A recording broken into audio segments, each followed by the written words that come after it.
Hello there, and welcome to the Animation Industry Podcast. My name is Terry, and I'm thinking of dyeing my hair hot bubblegum pink.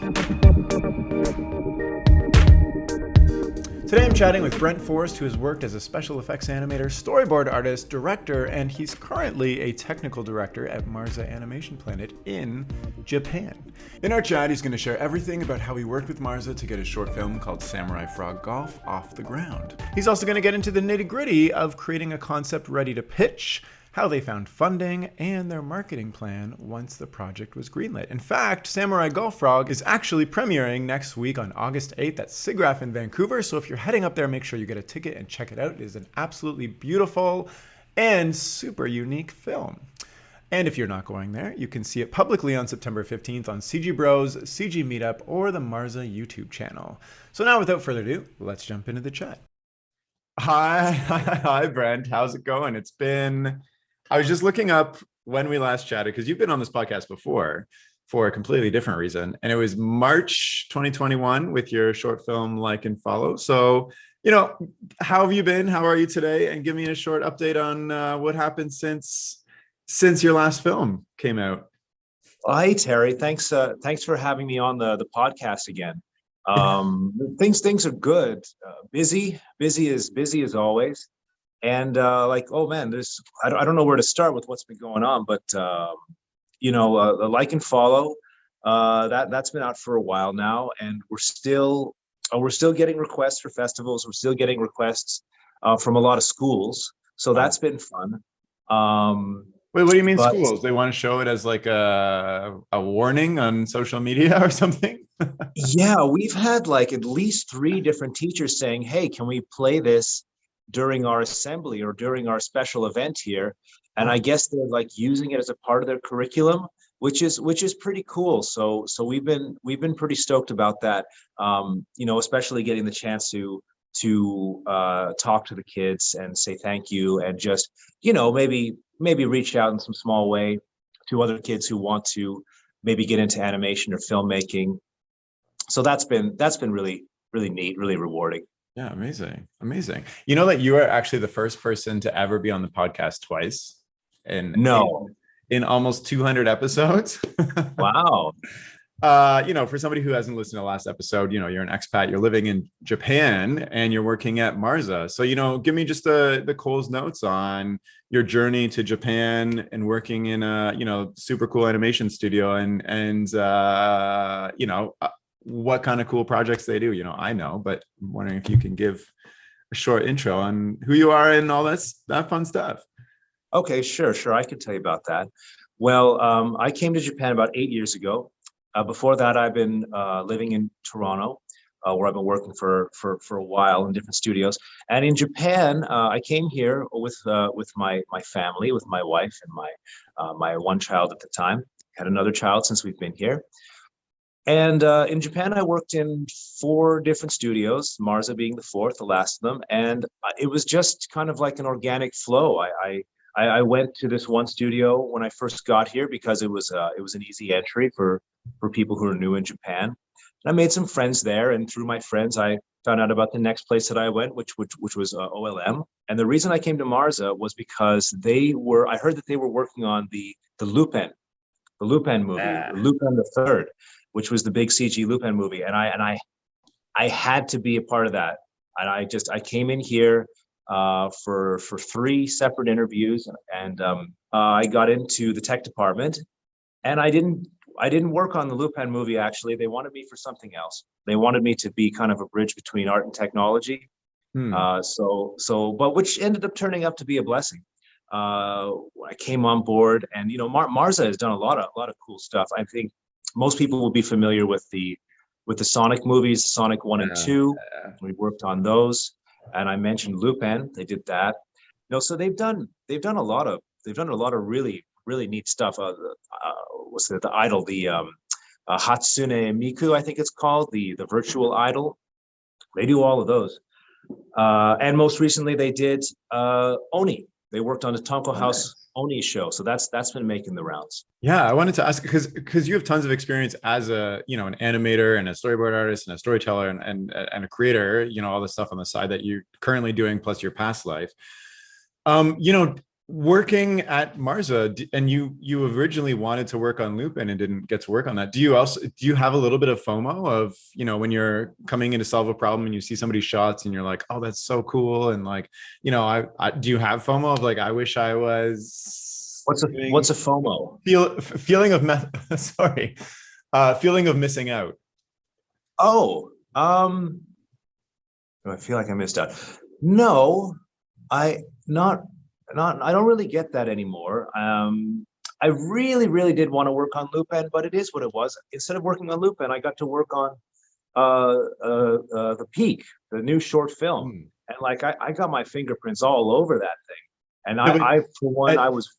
I guess I mean like separate from like the technology side, like the actual like creative for the creative animating work, for instance? Like, do you want to be involved in the production of that in the pipeline, or you're happy to be doing the tech stuff and then doing your own stuff on the side? Well, we're going to talk about Samurai Frog anyways. I'm happy to be handling the tech work and doing my own stuff, the creative stuff on my own. I'm happy to be doing the creative stuff on my own. Although this has been the year where I've sort of started to make the transition from doing the tech stuff at work and the creative stuff at home to doing the creative stuff at work, which has been a really neat way to go around doing it. There's a reason I'm digging in this with you and grilling you, because 99% of the people I talk to that work as an animator say something like, oh, I'm creatively burned out at the end of the day. I don't even have time to work on my own stuff. I have this short film idea, but like, I don't have the time or the budget or whatever, or because their day-to-day job fulfills that completely. And there's very few people that have actually that I've talked to that have, worked full time and then done their own short film or whatever on the side. So I was just wondering, being close to the creative and not doing it, does that actually give you more energy to be creative in when you have the opportunity to do it? I would say yes. The short answer is yes. In my experience, it's exactly as you say it. If you're an animator, you're working animation and you're animating all day, pretty much the last thing you want to do is go home and spend the rest of your night animating. I'm struggling with that right now myself. Actually, I have a side project that's just literally sitting on my stop motion, sitting on my table there. It's looking at me, and I'm just like, I don't want to touch you today. I love your last stop motion film. I think it's amazing, and I hope you do find the time to get back to it, because thank you. I love the stop motion. I love your stuff, like the practical work. I'm all about in camera, and that stuff's really cool to me. So I love to see, especially Canadian stop motion animation being done with enthusiasm and passion. So I hope you do have a chance to get back onto it. It will get done, but thank you. So let's talk a little bit about Marza. You've been there for 4 years. I've chatted with so many studios in the UK and Canada and the States and a few other countries, and I don't often talk with people who are in the market in Japan. So there's a reason. I don't stick around for 4 years. I've been to many studios in my career, and there's been a couple places where I've stuck it for like six years or so. But most places I do a year, then I move on. But I stay at Marza because you want to know behind the scenes. It's a really well run operation, and there's the team of artists that they've got here, and the team of artists and technicians. They really operate well together, and there's you don't have a lot of that kind of prima donna stuff that you see.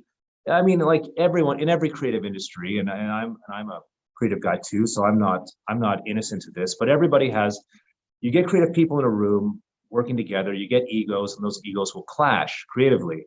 It'll happen everywhere.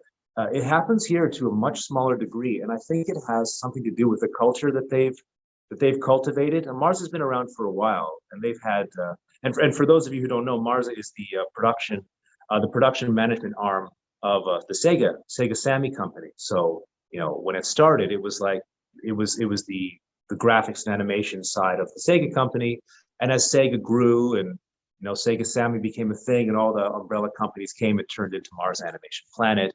So they've been around for a while. Yeah. Um, How and big is the company employee wise? Like to maintain a strong and like great culture, that's tough to do. How big is the company? we might have to go over this and fix the quote, but I think they've got 150 people Oh in wow. the main Okay. office. It could be 130. Okay. And then So they, and so then it's they have quite and well, obviously, you're making feature films and TV shows. So obviously you've got quite the robust system going on. they do the linear stuff. They also do real time. So they do a lot of real time as well. So like stage shows and a bunch of other stuff, which I can't, which I'm not allowed to talk about. Yeah. But big IPs that are rolling in, and the next 2 years is going to be pretty busy. So yeah, so there's this office here.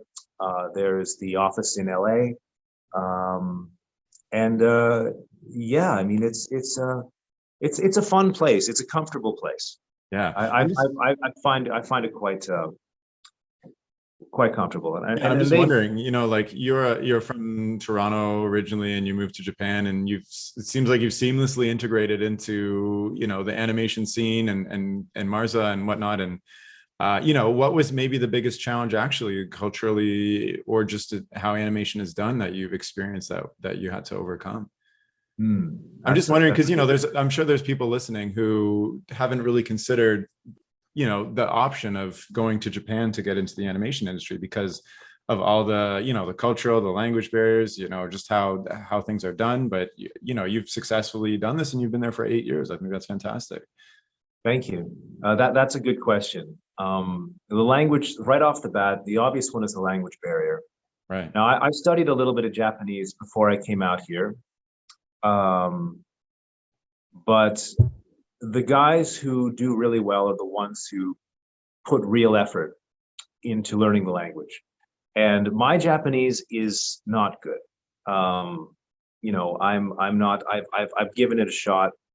Maybe Do you not as speak hard as I English at could. work typically? I speak English at work. Yeah. When it's necessary, I speak Japanese in my limited Japanese that I can speak. But Marza is really, really accommodating for, like people say, in multicultural this and that, Canada. Let me tell you, I've never worked at a bigger melting pot than the studios I've worked at in Japan. This is multicultural. We've got people who've been coming from everywhere, and they're, I meet a lot of French guys here, a lot of Spanish guys, there are a lot of Koreans, there are a lot of different people from all over the world. And in my main group of people, Marza is predominantly Japanese staff, but the people who I interact with is pretty much half Japanese and half, from other parts of the world. So, it's when it comes to like, they care about the work, they care about the craft. So they've set it up that you can, you can get the job done. They've got people who help. They have translators, and pretty much half the staff here are bilingual. But then again, getting right down to the nuts and bolts of it, you should have some sort of, you want to live in Japan, you should speak a little Japanese. Yeah. I'm not a good example of that. I'm faking it. I fake it as much as I can. But it is a challenge. It is a challenge. The language barrier is a challenge, much more than the culture barrier. Okay. Well, okay. So I want to talk about your film, Samurai Frog Golf, because I All think, right. it's super interesting. I know the story of how it came to be, but it's super interesting for me because when you came on the podcast last year and you shared, you and Toby had created this CG film, like and follow on the side and did the full festival route. And then you had another idea. And yeah, I'm wondering, can you give kind of the journey that you took from inception to actually, getting the studio involved to kind of make this film for you instead of doing it on the side? Sure, sure. And I like that story. I like that story almost as much as I like the story of the film. So we finished Like and Follow, and Toby and I, we didn't just do the film, as you know, we did the marketing and the promotions and Yeah. podcast tour and all that stuff. And then we were sitting down, we were having lunch, and we were saying, okay, so it's been a while. We kind of cooled our heels. What are we going to do next? And we talked about a couple ideas, and he had some that he liked, and I had some that I liked, and one of them was this thing Samurai Frog Golf. And like the very, very early inception was, I was doing the Character Design Quarterly Challenge on Facebook because I'm really, really trying to work on my character design, which is not my strongest. Is that part of a Facebook group? Yeah, yeah. Well, it's a whole company, the Character Design Challenge. They also have Character Design Quarterly, the magazine. Just CDQ. Like it's a face. When I was on Facebook, which I'm not anymore, I would go on this page and they say, okay, here's the theme, and then everybody would do a character design, and then people would see how many likes you would get. They make like comments, and you see who's doing what sort of designs they were. It was great. It was really, really neat, and the magazine's fantastic too. So I was doing Character Design Quarterly, and I forget if the theme was samurai or the theme was frog. But one way or the other, I scribbled out this fat frog who was looking at his sword, which was all dinged up. And that drawing got a lot of response. Like for me, it got a lot of response. Not that it was high up on the charts or anything. Yeah. And I thought, okay, people are reacting to this, and that just sort of put a germ in my head. And I started thinking about this. Wouldn't it be fun? Because I love samurai stories. I love adventure serials. Wouldn't it be fun to do something with this? And I started asking around, well, what would be more interesting? I don't know how golf came into it. I think it's just because I'm obsessed with golf.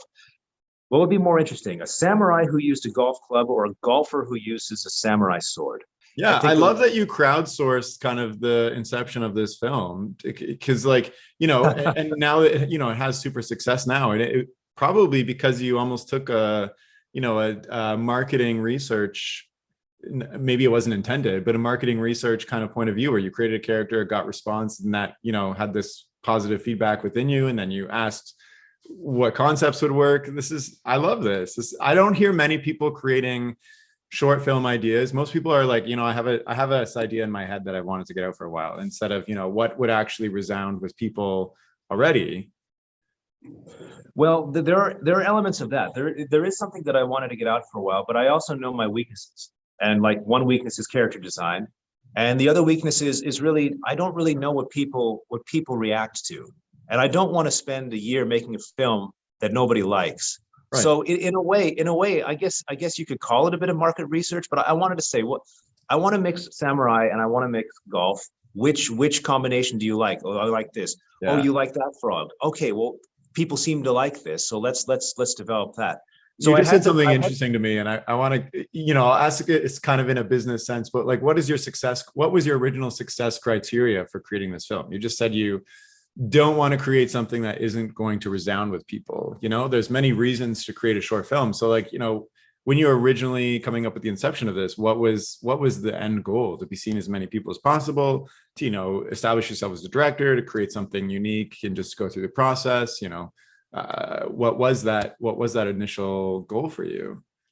Well, I don't want to sound like I'm contradicting myself, but I don't really have a goal beyond this is what I want to do. Like to make the film is just like, and this is something that me and Toby really see eye to eye on. It's like when we sit down and say, what are we going to do next? It's not who's going to see it, how much money are we going to make off of it, how are we going to sell it as a TV show? It's like we're compulsive like this.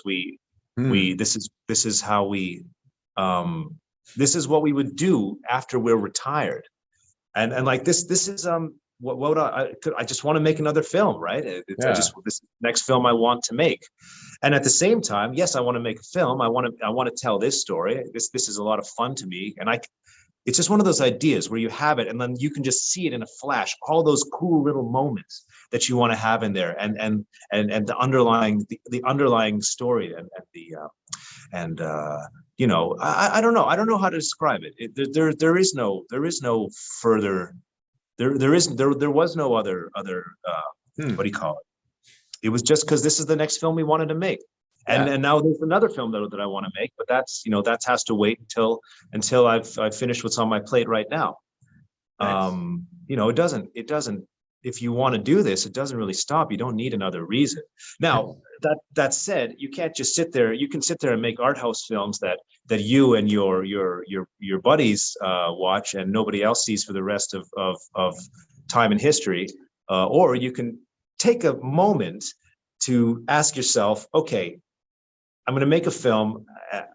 This is really what I want to do, but what sort of adjustments can I make to ensure that it's a lot of work, all this time and effort I put into it, you know, it reaches people, it gets out there. Yeah. Right. Well, So, you know, in some sense, you wanted it to reach people and connect with people, I guess. If you're gonna, yeah, you said, yeah, like, yeah. if you're gonna put all this effort in, so you know that is a goal, you know, and I think you did it in a very smart way, if that was an intentional thing or not, you know. Well, thanks, Terry. You're So, welcome. So okay, so you kind of tested out this idea, got some feedback, and then you yeah. know So let's yeah, go ahead. yeah. Let's. Sorry, I feel like I'm dallying on the like the original genesis of the idea. How did it actually get made? So originally it was going to be, okay, we got this next film. We'll do the same thing as before, evenings and weekends. Let's get going. Write the script. Got the script. Let's do the storyboards. Okay. So I'm fidgeting away. I thumbnailed the whole thing out first of all in just like in a mad dash. So I had the whole film thumbnailed out in about 7 or 8 pages of tiny little thumbnails, and then it was time to do the storyboards, and that's when things really slowed down. So at this time, Like and Follow was doing its thing, doing the film festivals and all the stuff it was doing, and I was on my own time puttering away with the new storyboards, and it was going slowly. And this was going to be a longer film. This was going to be an 8-minute film, and we wanted to put a lot into it. Like we said, okay, this time let's really do it. Yeah, So it was you got going to to be a show off larger your last film. film. Yeah. So it was going to be 8 minutes long, and I'm looking at these boards as we're going along, and I'm saying, you know what, for me, this is going to take 5 years. This is going to take 5. The first film was 2 minutes long. It took 1 year with Toby and I and a very small crew. And this new one is just, you know, we're just going overboard. So this is gonna take 5 years, and you know, it's so. I don't have the energy to work all day and then stay up all night storyboarding as I used to. So a combination of all these things were going together, and I came into the studio one day, and I walked into the VP's office, and I said to her, I told her basically the story of Like and Follow. I said, look, here's Like and Follow. Wait, stop. So you're like, you're analyzing how much work it's going to take, and you're like, this is 5 years. I don't have the energy for this. How can I still make this film with the ambitiousness that it has? And Yeah. you just walk into the VP's office. You're just like, excuse me, hello. Would you? Well, let me preface that. I before I walked into the VP's office, I spent 3 years at the studio, you know, developing a relationship. So yes, they must have, you know, everybody knew you made Like and Follow, I'm sure, in the success of that. So that you had some repertoire ahead of time, no? I've made myself, you know, useful, and I've made myself a part of the company, and you know, Gotcha. been With, you know, made friends here and worked on many projects and helped out with a bunch of stuff and developed a relationship. it also takes a lot of confidence to come to a studio who already has a full plate, I'm assuming, you know, multiple movies going on, TV shows, and then say, like, can you make this on top of what you're doing? Was there an opening? Was there a space where they were, you know, taking on potentially a new project, and you were like, hey, maybe this can be your project? Because, you know, there's more to the story, obviously, but I think it takes a lot of guts to say, can you devote employee time, money, and, you know, risk to an idea I have on top of everything you're doing? Yeah, I didn't know any of that, but that's a really good point. And that's why Like and Follow was so important to all this. Yeah. So as you know, and as some of your listeners might know, we did Like and Follow, and we did a big marketing push, like 1 year making the film, 1 year promoting it, pushing it hard. And what I did is when I said, okay, look, I've got this idea. I did not walk into the office and say, hey, I've got an idea. Do you want to make it? I didn't say that. I walked in and I said, we made this film. I don't know if you're aware of it, but we spent all this time doing marketing. We've played in this many festivals. Here are the awards we've taken home. Here's the return on investment that we've made, because we actually did earn money on the short film from screening fees and festivals that have cash awards. You know, in the end, it was, you know, we made 5 times our money back, Oh, which amazing. is with great margins. I mean, I downplayed the fact that we only spent $1,000 on the film, but still, it sounds pretty good. So I said, here's all the festivals we played at. Here's all of our. Not to mention the countless hours of your time. I mean, of course, you have to. Yeah, of But I course. said, like, here's the end result. Here's the film that we made Yeah. by ourselves with no budget. Here's all the press we got. Here's all the money we made. Here's all the success we did. Now we have a new film involved. We have a new film we're making. Does Marza want to be involved? And it just so happened that at that moment, they were looking for things for this government subsidy they were doing. They were looking for ideas because they were doing something called the JLOD subsidy, which in Canada we've got film grants of all different types. Anybody can get money for a creative project as long as it's Canadian. Japan, and then they've got the tax credits, all this stuff. Japan doesn't have that. They don't have a tax credit system, but they do have this subsidy, which is available to established companies. Marza is one of the people that they've done work with. So the idea is, you've got a concept, they will finance a proportion of it in the goal that you take this and try to turn it into something bigger. And it just so happened that they were looking for JLOD pitches, and they had 2 other on the slate, and they had room for one. And she said, you know what, I think we could work with this. Let's put a budget and a schedule together.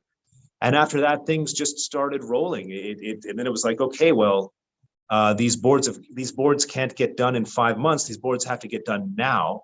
And that really lit a fire under my ass. So I started boarding. We started looking at the budget. How much can we actually get? First of all, it wasn't just snap and we get it. We had to make the pitch to JLOD. We had to pitch it to them. So first we had to make the pitch. And what does that entail? Like for a government pitch, is it like a written up thing, or? Well, this is where having the company makes things a little bit different than doing something on your own. So we needed to, everything had to be done in a very specific way. We had to have these forms filled out in Japanese, of course, which is something that I could have never done myself.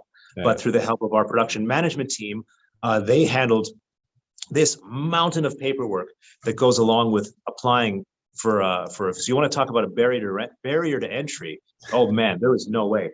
But they did it. We made the application.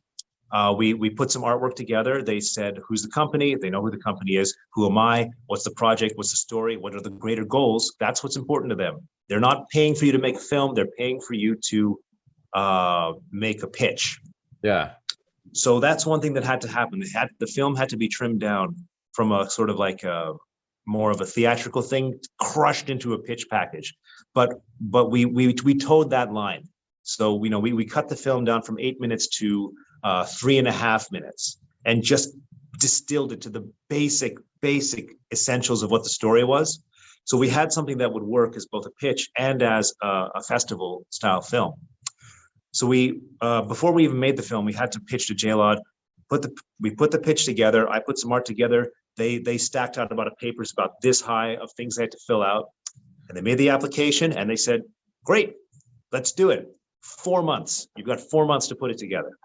So you got the financing. One question I had was, were you ever worried that, you said a part of the pitch is who you are. Were you worried that because you weren't, Japanese and all this stuff, that might detract from getting the funding? No, it didn't enter that never crossed my mind. Okay, cool. So you got the funding. Congratulations. Amazing. And then you had to condense it into 4 months, 3 minutes. And now you have Marza backing it. So you went from, submitting a character on a Facebook page to now having a huge ass company in Japan funding, and the government funding your actual short film. I think that is incredible. Like, congratulations. Thank you. No, it was a dream come true. It was amazing. And how the funding works is that JLOD pays for half, the company pays for half. So the company has invested in the idea itself, which is Unbelievable. Of course, and you It have, was all the great. power of, their artists and marketing team and business and everything. So what was Yeah. your role throughout this? Were you the creative director? Did you have to, you said you did all the storyboards immediately. Did you, were they saying like, hey, Brent, take 4 months off and just produce this film? Well, I wouldn't say it's taking 4 months off.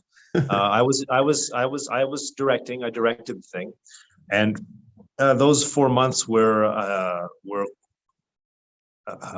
that was a pretty solid chunk of work. When Yeah. I was making Like and Follow, it was evenings and weekends. Samurai Frog Golf was evenings and weekends and a full day of work for every day for the entire 4 months. Wow. How big was the team you So were working with? we had about 35 people all told. 35 people. Oh my Yeah, yeah, yeah. goodness. Yeah. Wow. And I mean, if you're going to make a film, a 4 minute film, that's, Yeah. oh man, we just squeezed it out at the 11th hour too. This was That's this was insane. a Yeah. huge effort by the whole team. Well, I've seen it and I think it's amazing. And obviously it shows, it's a full production. You've got music, you've got, the characters are amazing. The animation's great. The cinematography, the style is completely unique. I'm wondering what exactly are you willing to share over, for somebody who's interested in seeing this film? Can you give a little pitch or of what it's about or whatnot? I can tell you what the film's about. Yeah, yeah, yeah. Yeah. Um, I mean, I think the best way to tell you about it is to tell you how I came up with like the story, which is, when I was growing up, my dad was always on about golf. Always, it was always golf stories and golf jokes and golf lessons, and we lived next to a golf course, so it was like golf. And Surprised you haven't come Toronto, up with a golf film earlier. I've always had something in mind about golf. And you're in Toronto right now, right? Yeah. You know the Don Valley. We Yeah, of our house course. back onto the Don Valley. So we and I've been in Japan for the last 8 years, and I've been really interested in I like Japan a lot, and I like the culture, and I like the history, and I like the stories, and I'm also a big fan of hero's journey. So this film is kind of a hero's journey. So I was thinking, like, what if we had a samurai who had given up on, who swore never to kill again. He had led a life of pain and degradation, and he's laid down his sword. Not only does he lay down his sword, but he melts it into a golf club, and he's vowed he's never going to kill again. He just wants to spend his peaceful remaining years on the golf course, playing this game.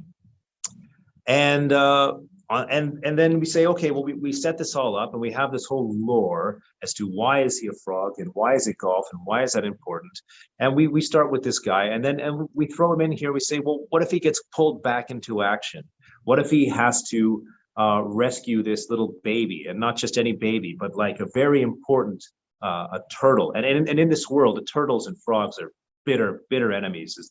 They're subjugated by the frogs have been subjugated by the turtles. They've lost a war. It's a whole thing. And that's kind of where it came from, is because I'm very keen on these heavy themes like post-war scars, and we play with them, but we use animals instead of people. But we use animals, we can say whatever we want to. It's safer. So that's pretty much the base of the story. It's a hero's journey.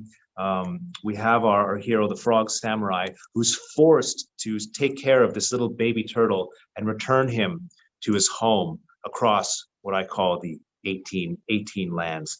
Now the film itself is a much more condensed version of all that. Yeah. Yeah, No, it's a great pitch. And of course, he has to activate his past samurai powers to ensure this. He has to reactivate passage. And he has to overcome his own personal hatred and prejudice. And so, like the tagline, if you want to call it that, it's a hero's journey that looks at prejudice through the twin lenses of the samurai and the golfer. Wow. And I also like to say it's an adventure for children of all ages and golfers of any handicap. Okay. I like that you fuse these two worlds of, growing up in Toronto in the Don Valley and your father with, experiencing the nuances of, Japanese culture while you're there. Has your dad seen this film? Yeah, he's seen it. He's crazy about it. Amazing, amazing. So, okay, you also mentioned before that these pitches are for something to turn into something bigger. Is this short film the beginnings of something bigger? Because, you know, you had 8 minutes condensed to 3 minutes. And is this short film the, you know, prequel to something much bigger to come? Yeah, I'm glad you asked that. So as soon as it became a studio project and as soon as it became Yeah. part of the subsidy, the expressed goal was we are going to turn this into a series. This is Wow. not we're Wow. making a film for the hell of it. No, they don't want they don't want to finance that. They want to finance it so that it can become a series. So the push that we have right now is to take this film. So and that had a lot of bearing on how it was directed. Like Yeah. I had to make a lot of choices. If this was going to be just a film, I could have gone, balls to the wall. I wanted this to be brutal, violent, and visceral. But we had to go easy. We had to go easy because we're going specifically for pitching this to young adults and children. So while there is a So, lot of so your original goal of just making a film and then making something that would connect with people, the goal clearly changed over time to now be something that can set up for a kids series. So your original creative decisions where, you wanted to be super gory and et cetera, had to warp into expectations of what you could actually pitch to broadcasters as a kids show once you had a proof of concept. it's a balancing act. And you say kids show, and we had to narrow that down. We had to say, okay, right from the bat, what's the target? And that's not a good way to start a film creatively, but it was necessary. And we said, well, we're targeting 8 to 11 boys and girls. That's what we're doing. And so that limited us in a few ways. We there could be no blood, and there Yeah. could be no death. So while there is a lot of sword play and fighting, we made very, very special care to ensure that all of these creatures who get, brutally Their attacked, deaths are they're all obviously breathing at the end. implied. They're not, nobody dies. I mean, Nobody, they're almost. injured, they're knocked out, KO'd. They're knocked out. Maybe the This big is bad guy, it's yeah. Yeah, no, this is super interesting to me because, I'm somebody who pitches. Like I have 3 pitches going on right now. I just had a pitch meeting last week. I have a pitch meeting next week. But there's this constant conflict in my mind of creating something that I want just for the sake of, forcing it into an age group, saying, this is my raw guttural idea and I'm just gonna pitch what it is, versus saying, here's my raw guttural idea, and finding an age group and then tailoring that idea to try to set it up for success with something that has already got a formula and is in the market. I think that's super interesting that you had this idea and then you took a business perspective up to it and said, how can we take this idea that, my growing up in golf, my the nuances of Japanese culture and blah, blah, blah, and all these other creative things that you have, and kind of, take this package and tailor it to a market to try to make it more successful. That's super interesting to me. So like, you had to get rid of some of the violence. What are some of the other things you had to consider? Did you add extra characters that might have arcs? Did you we removed a big flashback section, and we basically cut down anything that wasn't 100% necessary. And yeah, the violence was brought down. But you bring up a good point. It's like, look, if you want to make a film, that's your passion project. You don't need to make concessions for anybody if you can make it by yourself with your friends or whoever. If you want someone's money, if you want someone to invest in you, you have to kind of see it from their point of view. They're not interested, unless you've got a rich uncle, which is always a great way to do it, but they're not necessarily interested in helping you tell your magnum opus. 0%. They want to know, how am I going to make money on this? You have got to convince them that, why would I give you money versus just put it in the stock market and let it grow that way? Like what's like, exactly. So you have to take the business side of it very seriously, because if you come to somebody and you say, please give me, let's say $10,000. I want to make a little tiny film. Please give me $10,000. okay, why am I going to give you $10,000? What's the picture? You've got to have that stuff sorted out. And we had to toe the line. We had to toe that line. Now, of course, I was pushing and fighting tooth and nail from start to finish to keep the things in that I wanted to keep in. Yeah. At one point, they wanted to like shift the age group down to like 4 to 6 or something, but no. But I think we made a good compromise. I think it worked. I think it worked in the end. And I'm also a big believer in art through adversity. I wanted to tell an 8-minute story. I had to cut it down to 3. I had to cut scenes that I loved. I had to cut so much stuff that I was excited about. Yeah. Like just shaving it down, because there was no way to do it all. Like animation at so many frames per day, at so many seconds per week, to make at so many weeks for the schedule, at so many animators we have. Mathematically, we can only do this much, no matter how much you want to. So we had to cut it down. So tell me this, you had to kill a lot of your darlings, as the saying goes, along the way. Yeah. Where you had ideas that had to get cut out, you had a bigger story that had to get cut down. Now it's actually produced and being shown and blah, blah, blah. Like, how do you feel about it? Do you have regrets or things that you wish it was, or are you actually, completely satisfied and grateful for what happened through the process of what it became? I'm so grateful that we actually got to make this, and that the studio got behind it and they were enthusiastic about it, and that Vipo and that the JLOD was into it, and that the team was so enthusiastic about it. I'm so grateful. Do I have any regrets? This doesn't look, too much has happened to qualify as a regret, but I would have loved to have kept the flashback sequence in. Yeah. But it was just, it was like kind of like a stylized version. One thing I did want to mention about the film was, one of the first thing we did was we were thinking about style from the beginning, and we wanted to do something that was like in a Japanese woodblock carving style. So we went to this guy, Dave Bull, who's kind of a local legend. Dave Bull, who runs a shop called the Mokuhankan Print Shop in Asakusa in Tokyo. And he has his own YouTube channel. You just look up Japanese woodblock carving. You will find him immediately. He carves his own woodblocks and he makes prints in the traditional way. And as far as I know, he's one of the few surviving people who is doing it for a living. And he's made quite an empire out of this. So we went and we talked to him. We say, look, we love the style. We want to learn. He said, okay, well, come on in. We'll make some prints. And he showed us how it's done. And we sat down together and we made, he has like the Hokusai Great Wave ready to go well, he did back when he's not doing them anymore because of the pandemic and all this. But we made some prints with him, and we got our hands on the paper, and we learned about, and he told us all about the history and all about the paper and about the ink and about the wood and about all of this stuff of the woodblock printing. And we learned a lot, and we came back with him again. Where am I going with this? Oh yeah, the flashback sequence. So we couldn't do the whole film as like a moving woodblock print, because first of all, that's been done. Second of all, I don't think it's a particularly novel style for film. There are people who have done it, and I didn't find it to be a very good style for an action adventure.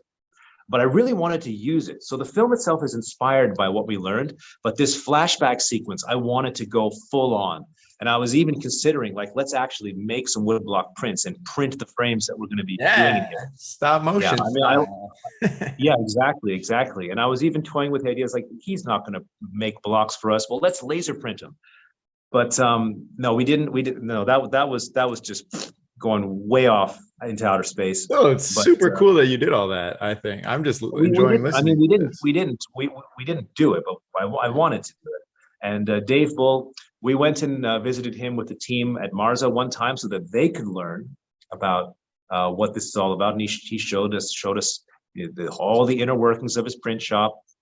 And yeah, he's been really supportive, and he's credited in the film under special thanks because he was a big influence. So, okay, getting back to the film, where is it now? I'm super interested in, you've produced the film, and I'm interested I'd like to talk about, what's happening with it now, but I'm also interested in how Marza is specifically trying to manufacture the success of this film to turn it into a series and get it funded. Because, I love the business side of things. I'm trying to do this myself. I have a couple pitches ongoing. I've signed with a production company with one of them. And that's the toughest part is like, trying to, what is the plan for getting this, you got funding, you got approval, you have a finished project. What is the plan of actually from finishing it to getting it greenlit? Right. So getting onto that. So once the film is done, then we get into the marketing, and we did pretty much the same thing that we did for Like and Follow, but we took what we learned from that and we cranked it up. So number one, film festivals. As many as possible, get them in there, do your targeted film festivals. And what's the benefit of, trying to get something greenlit by having it in film festivals? Is it to get the accolades so that when you go to a broadcaster or a streamer or something and say, we have this short film that has won 20 festivals, or is it actually you get the business connections at those festivals when they see it? Or is it both? I don't know. Yeah, like there are numerous benefits. So for one thing, you get your film at a bunch of festivals, and acceptances and awards, that's social proof that people like the film. Also, people see it, which is what you want. You want people to see it. Secondly, some of these festivals are also film markets. They're exactly the places where you want to be, where buyers meet sellers, right? So Annecy is one. Yeah. The big ones, Toronto International and Cannes and Sundance or others, although those ones are quite they're at a certain level. So I don't want to make any comments on which festivals you should and shouldn't apply for. Depends on what your budget is and who you know. All of them, if you've got an unlimited if you have the budget, yeah, they're not all free. And even though we're working with the studio, we do have our own festival budget. So one thing was we do festivals, and early on when we were doing our festival pitch, we got accepted into SIGGRAPH, which is, I should mention, SIGGRAPH is one of the SIGGRAPH Electronic Theater is one of the free festivals. They accept films from anyone. There's no cost to enter. So we got accepted into SIGGRAPH, which was unbelievable, because SIGGRAPH has been doing virtual. SIGGRAPH is for those of you who don't know, SIGGRAPH is the Graphic Arts and Sciences convention. It's like the what would you say? What's a similar convention? It's the place for computer graphics. Yes, it's huge. It's huge. It's huge. It's huge. And it's happening in Vancouver this year. And we applied to SIGGRAPH and we got in, and we were super stoked because SIGGRAPH Electronic Theater has been virtual for 2 years in a row, 2 or 3 years, I don't know, but they have not had their theater open for a long time. And this year, the first year that they're open again, we got in. I think there were like 25 films that they put on the docket, and SF Samurai Frog Golf was one of them. So we were just that is incredible away. Congratulations, because like I don't even know how many countless films apply every single year, because everybody knows about SIGGRAPH, everybody wants their film in SIGGRAPH. So I think that's amazing. Congratulations. Thank you very much. Yeah, really excited, really stoked about that. So what are we doing? We're going to be having our world premiere at SIGGRAPH, and the festival run continues after that, but the big premiere is at the SIGGRAPH Electronic Theater, which is going to be August 8th. August 8th is the premiere. So that's what we're really looking forward to. That's coming up real soon. And then what happened was we found out because of the theater, I just want to go over the kinds of films that they've chosen is unbelievable. They've got I'm looking forward to seeing it too. They've got the special effects showcase for the Batman is being played. They're doing the Pixar's there with their Encanto showcase. Double Negative, they got their VFX from Dune. These are all the things that were sandwiched around our film. They're not very many straight up films in the festival. Ours is one of them, but we're going to be screening with these industry monoliths, which is just it's really quite humbling and flattering, and we're all very excited. So are you going to Vancouver to watch it in theaters? We're going, yeah. So Marza and you is sending a team and everything.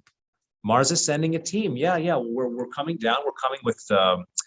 So when the news came around about this whole thing and word got up the chain, the chairman said, "Well, I want to come," and the CEO said, "Yeah, I'm coming too.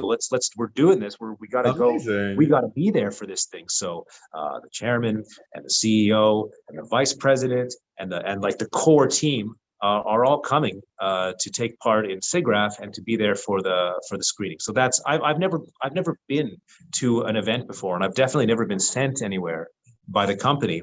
So I'm buzzing for this. This is going to be I amazing. love the very humble beginnings of this. Like, a year ago, before you were even considering this, like, or even as you were coming up with the idea, did you have any idea that any of this would happen? You had a plan from last time.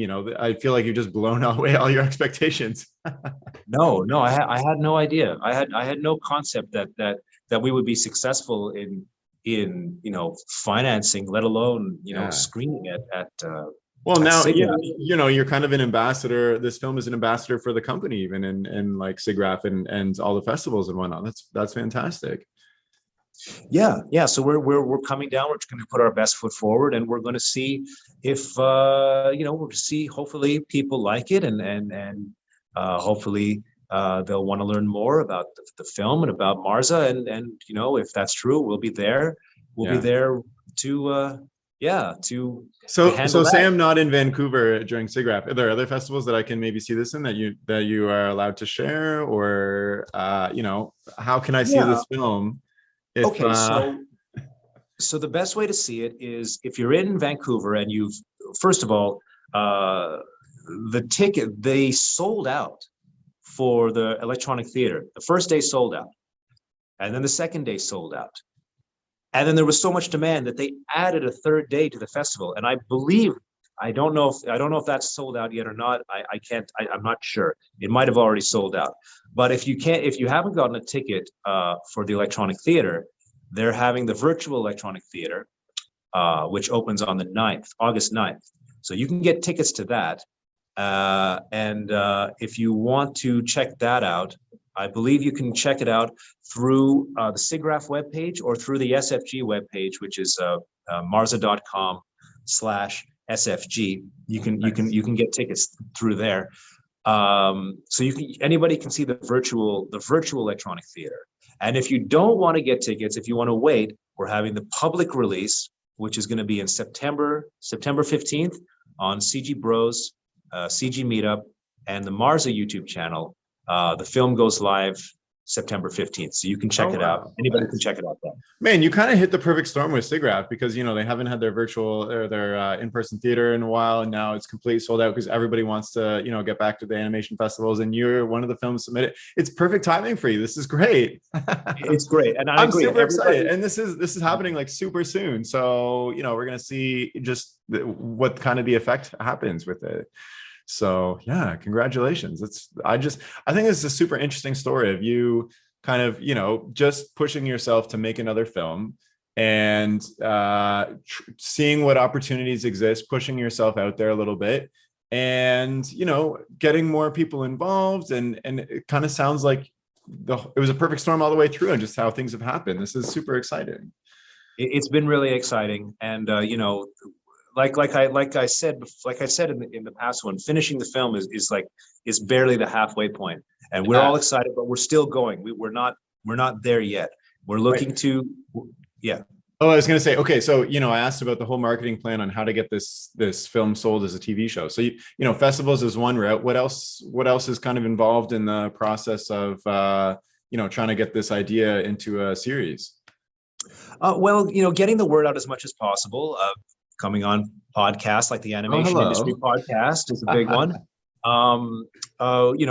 We have press releases, of course, get the word out to the trades, and reviews. UK Film Review, get it out to people who they gave us a nice review. Just get the film out.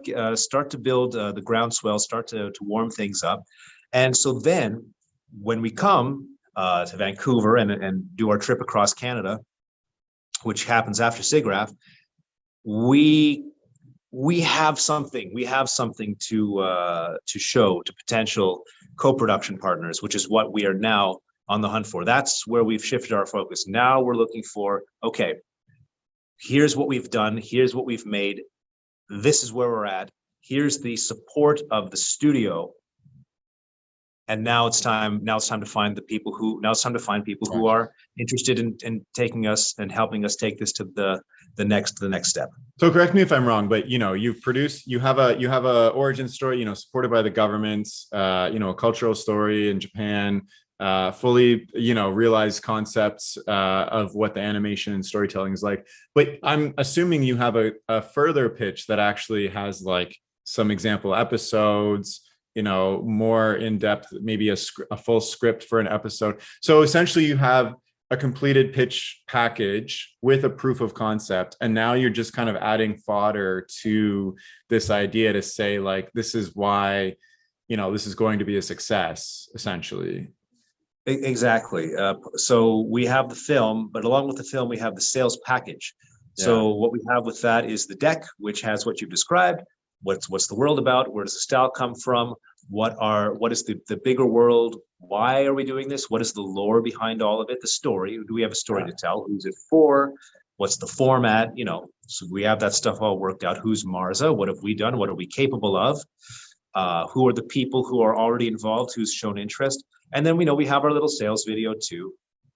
And then the rest of our promotional material, the rest of our sales material, it goes into that. We have text for, here are some ideas for 9 or 10 episodes, because we want to show that we have the story all worked out, and that's all there. And there's if the point is, if people are interested in learning more, it has to be in our back pocket. So that's what we have. Yeah, we have the entirety of the concept ready to go. So then maybe this leads me to a bigger question about what your ultimate vision for yourself as an artist is. You've been compelled to make short films on the side. You have a career that's very close to the heart of animation, but it's just separated enough. But you would also be happy directing. If remove whatever career you have now, wherever you are, if you're in a pure state of endless resources and time and whatever, what at the end of the day, what is Brent wanting to do with his creative life? Oh, right now I'm a technology guy who does a little bit of directing on the side. Yeah. I would like to be a director who does a little technology on the side. Interesting. Like that, like at your purest form, like that's the goal. I mean, I think you're making amazing steps towards that. Directing is super hard for anybody to get in, and you've just directed your second short film, and you're seeing super change with this one. I think that's amazing. Thank you very much. Technically, it's the fifth, but okay, all right. Technically the fifth. No, but this, I just from I'm remembering a conversation with Like and Follow. You kind of put yourself methodically through the ringer and trying to create something that actively got you closer towards becoming a feature film director. You had, if I recall correctly, you wanted to make a feature film at the end of the day after that. Yeah. Oh, we gave that a try. Holy crap. That was the whole thing. Yeah. Okay, you gave that a try. And then this second round, you used everything you learned from that experience and you put it to use, and you're seeing massive changes in how things have done. I think it's incredible that you've got funding this time. You have a company that, a hugely reputable company that's made some of the biggest animated films in the last couple of years behind you. I think that's fantastic. And that company is partnering with you to pitch this idea forward into something much bigger. I think that's fantastic. So it seems like you're doing everything right. Well, fingers crossed. We're still running towards the finish line here, but it is. It's wonderful. But the key thing is that you do have to build that goodwill first, right? I didn't waltz into the company and say, oh, I've got big ideas. No, I took the time to work hard and build my relationships here, and at the same time do the creative thing that I wanted to do without anybody's, without needing anyone's permission. Like they say that if you want to make a film, don't wait for anyone's permission to do it. Yeah. Make it, Yeah. do it, and show the world what you can do. Show the world that you can make it. Don't sit around saying I can't get funding. I can't. Well, of course you can't get funding. Who wants to hand out money? But, I don't. It just happened that through the success of Like and Follow, and the timing just happened to be right, and the relationship just happened to be right, and the studio just happened to be right, and everything came together. And I've been trying to do something like this for many, many, many, many years, and I've failed many times. Yeah. And we're still not there yet. So we're still trying to get this thing truly off the ground. But I think you said something that is actually very key to this whole story. You've been trying for many, many years. You've continuously put yourself out there, and you've always been hardworking to create films on the side. You've made 5 short films before. You've been doing this for years. And, you could say you got lucky, but, Marza was actually looking for pitches. And if you hadn't been doing all this stuff for years and years and trying to put yourself out there, you could have put yourself out there 2 years ago and Marza could have said no, and that's fine. But you happen to be at the right place, the right time, because putting yourself in the right place in the right time. I guess I'm just trying to say, luck and coincidences happen to anybody. But if you're not putting yourself out there and doing the work, somebody else is going to get the job essentially. But all this goodwill and, everything you learned and everything kind of force you to be the best person for the job at the end of the day. Yeah. Well, thanks, Terry. I really appreciate that. Yeah. I'm wondering, as we're wrapping up a little bit, what are some of the steps going forward just in general? Obviously you have SIGGRAPH and the festival circuit and the short film, but just in general, what else is going on? What's up? What else is going on? Like SFG related? Or just whatever. Yeah, whatever you want to share. What's next for you or Marza or SFG or anything. Well, Marza has a lot of stuff going on besides this project. I mean, sorry, I just realized SFG stands for Samurai Frog. Samurai Frog Golf. Yeah. Before I was like, what is this random acronym? That's SFG. No, Marza has a lot of stuff outside of SFG. We've got about, like, as far as I know, there's a lot of stuff on the docket for the next 2 years. For me, I'm pretty much solely focused on this until we get back from Canada, and then I've got there's a lot of work that needs attention. But right now, what we've got to do is we've got some meetings lined up. We've got to meet with a bunch of different people. We've got to meet with a bunch of different studios and distributors, and continue the talks that have been the goal of this thing since we got started. Nice. So yeah, it's mainly right now. It's just going to be a lot of meetings, and then when that's done, who knows what it's going to be. But eventually, I would like to get started on the next thing. But I really at this stage don't want to think that far ahead. Yeah. Well, you get started on the next thing and you're not even done kind of seeing this thing through too. So I understand that. Yeah. Is there anything else that you wanted to share just in general, or, maybe we didn't touch on a topic that, listeners might be interested in, or anything, specifically about Samurai Frog Golf that's might be cool to share? Yeah, no, just that I wanted to make it clear that we're right now, we're actively looking for co-production partners.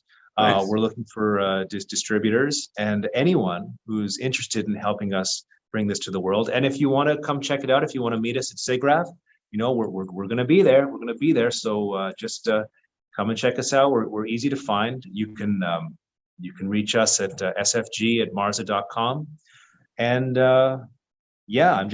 we're all super grateful and excited, and we can't wait to be there and to meet everyone and to do the convention. And we're really hoping that people like what we've made, because we're all very proud of it. Amazing. Yeah. Well, I think it's fantastic, and congratulations on all the success you've seen already. And I hope it continues to be a huge success. I'd love to see the full series when it comes out. So let's make that happen. All right, Brent, thank you so much for joining me on the podcast. It's been a pleasure. The first person ever to come on twice. And it's been super interesting for me to kind of see how you've evolved since the last time, and all the updates from like and follow and where you're at now. I think it's just fantastic. It's really it's really inspiring to see how far you've come just from our last conversation, when everything was kind of new and different for you, and how you've put all of that to your mind to it, and how it's turned this project into something much bigger. I think that's just fantastic. Thank you, Terry. Yeah. And if you're listening and you want to buy tickets for Samurai Frog Golf, or check out more information, or get in touch with Brent and Marza and the team, I'll include a link in the description of the chat to marza.com/SFG. And that's all for now. Thank you so much for listening. Okay, bye.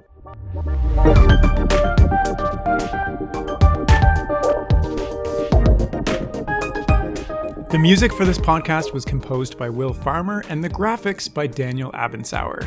I encourage you to look them up if you enjoyed their work.